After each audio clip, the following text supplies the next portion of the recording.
Ne fais surtout pas ces trois choses car elles sont le signe de l'hypocrite. Le messager d'Allah sallallahu alayhi wa sallam a dit dans un hadith, les signes distinctifs de l'hypocrite sont au nombre de trois. Lorsqu'il parle, il ment. Lorsqu'il promet, il ne tient pas ses engagements. Et lorsqu'on lui fait confiance, il trahit. Hadith rapporté par le Bukhari et Muslim. Et dans une autre version, il dit, lorsqu'il a un litige, il ment. Comme les savants l'ont expliqué, ce hadith ne signifie pas que celui qui va mentir ou celui qui ne va pas tenir son engagement est un hypocrite, c'est-à-dire qu'il n'est pas musulman. Ici, ce sont des péchés, d'accord ? Ce sont des péchés qui, bien sûr, sont très graves, mais l'hypocrisie, comme le disent les savants, se divise en deux.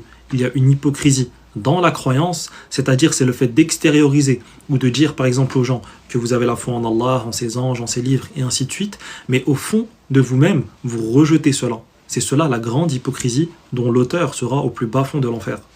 Et le deuxième type d'hypocrisie, c'est l'hypocrisie dans les actes. Donc c'est-à-dire celui qui a des caractéristiques des hypocrites, comme le fait de mentir, etc. Celui qui fait cela, bien sûr, il commet un péché, mais tant qu'il ne rejette pas des choses dans la religion ou qu'il ne cache pas une haine envers la religion ou envers la législation d'Allah Azza wa Jal, alors ici il est fautif, il est pécheur, mais il reste musulman. Barakallahu fikum, wassalamu alaikum.